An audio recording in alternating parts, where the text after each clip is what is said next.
Bonjour à toutes et à tous. Aujourd'hui, nous ouvrons les toutes premières pages d'un livre qui a façonné l'histoire pendant des milliers d'années.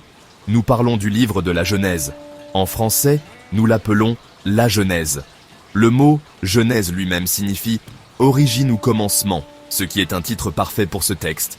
C'est le tout premier livre de la Bible, une collection de textes sacrés pour les chrétiens et les juifs. Considérez-le comme le chapitre fondateur d'une histoire très longue et complexe. Il prépare le terrain pour tout ce qui suit, introduisant le personnage principal, Dieu, et expliquant d'où viennent notre monde et toutes les personnes qui y vivent. C'est un peu comme le premier épisode d'une grande série télévisée qui présente tous les éléments clés de l'intrigue. La Genèse est traditionnellement considérée comme ayant été écrite par Moïse, un prophète très important. Ce livre tente de répondre à certaines des plus grandes questions que les humains se soient jamais posées. Par exemple, comment l'univers a-t-il commencé? D'où vient la vie? Pourquoi sommes-nous ici? Pour les croyants, la Genèse apporte les réponses à ces questions fondamentales.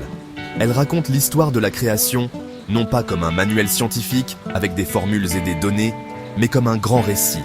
Elle explique la relation entre Dieu, le Créateur, et l'humanité, sa création.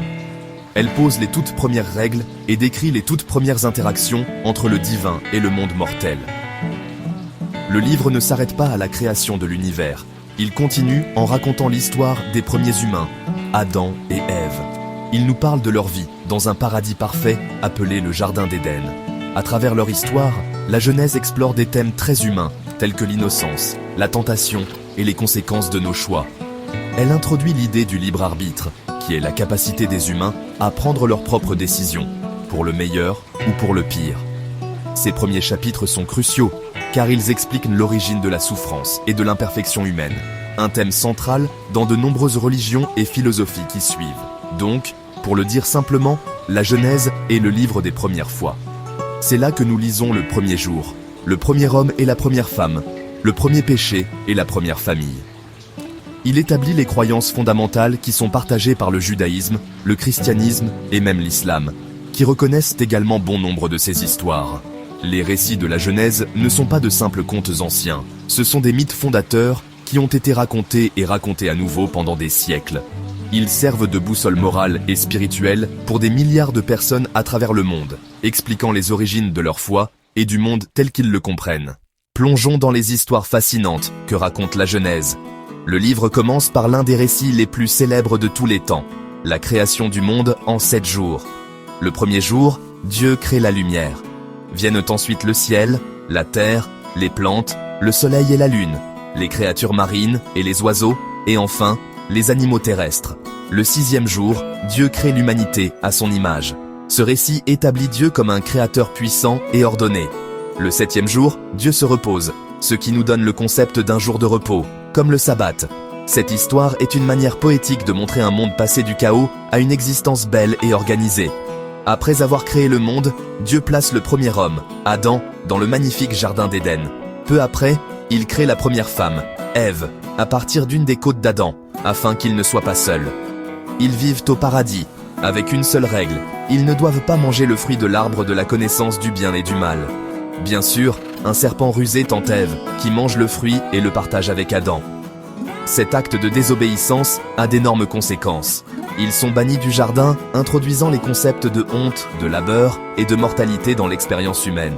Leur histoire est une leçon puissante sur la tentation et la perte de l'innocence. L'histoire de l'humanité continue en dehors du jardin, avec les enfants d'Adam et Ève, Caïn et Abel.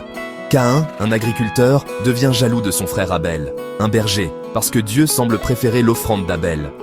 Dans un accès de rage, Caïn tue son frère. C'est le premier meurtre dans la Bible. C'est un récit tragique qui explore des émotions humaines très sombres, comme la jalousie, la colère et la culpabilité.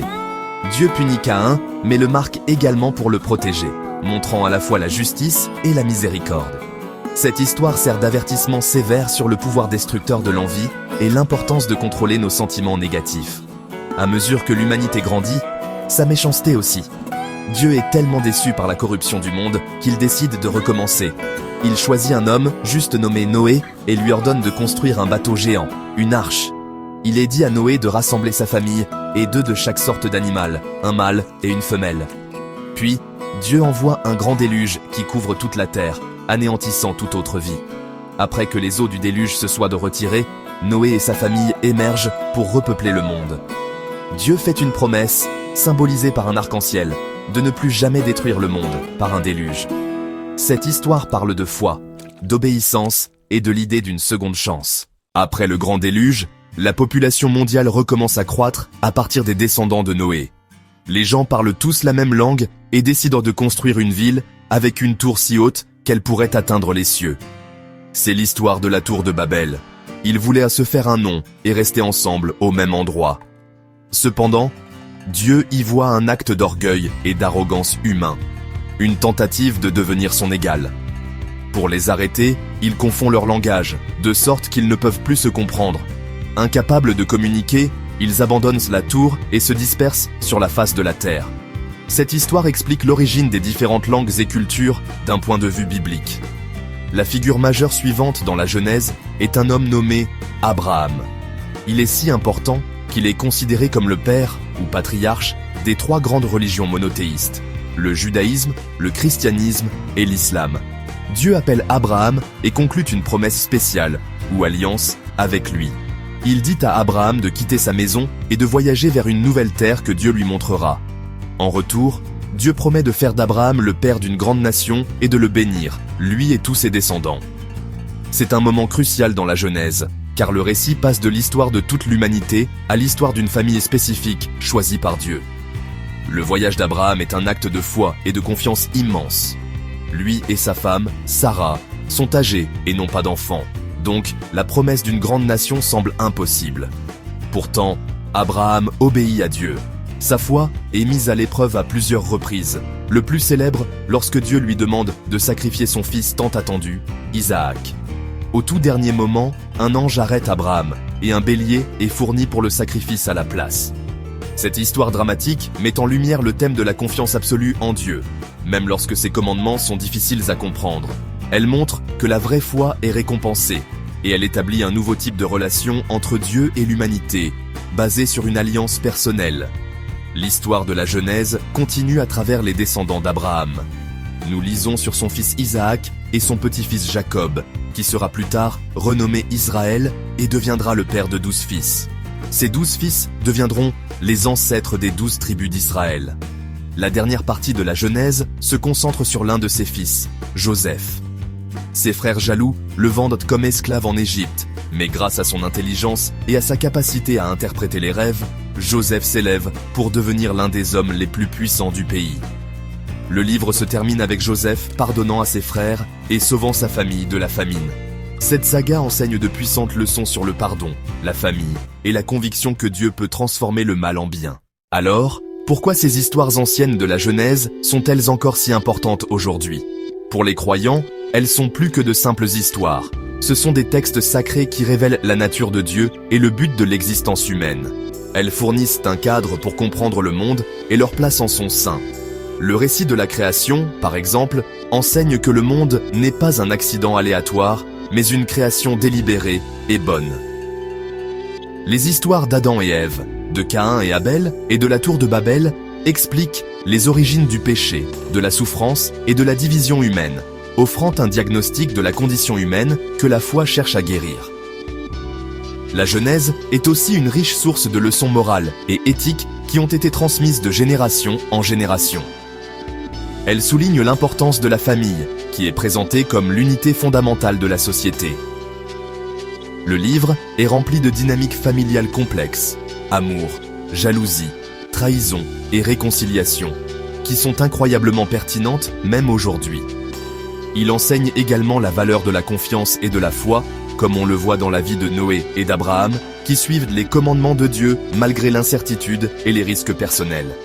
De plus, il promeut le respect de Dieu en tant que créateur, le respect de la vie comme le montre l'histoire de Caïn et Abel, et le respect des promesses et des alliances qui lient les gens entre eux. L'influence de la Genèse s'étend bien au-delà de la religion. Ces histoires, ces personnages et ces thèmes sont profondément ancrés dans le tissu de la culture occidentale. Pensez au nombre d'expressions que nous utilisons dans le langage courant qui viennent de la Genèse, comme « œil pour œil » ou « le fruit défendu ». D'innombrables œuvres d'art, de littérature et de musique ont été inspirées par ces récits. Des peintures de Michel-Ange dans la chapelle Sixtine à l'épopée de John Milton, le paradis perdu, les histoires de la création, de la chute de l'homme et du grand déluge ont captivé l'imagination des artistes et des penseurs pendant des siècles. Elles fournissent un vocabulaire culturel commun que beaucoup de gens reconnaissent, quelles que soient leurs croyances personnelles. En conclusion, le livre de la Genèse est bien plus que le premier chapitre de la Bible. C'est un texte fondateur qui a profondément façonné la religion, la moralité et la culture à travers le monde. Il offre un récit grand et vaste qui commence par la création de l'univers entier et se concentre sur les luttes et les triomphes d'une seule famille. Qu'elle soit lue comme une histoire littérale, une révélation sacrée ou une mythologie fondatrice, la Genèse offre des leçons intemporelles sur la foi, la famille et la condition humaine. Ces histoires puissantes continuent de résonner, invitant chaque nouvelle génération à explorer les questions les plus profondes de qui nous sommes et d'où nous venons. C'est pas sorcier après tout.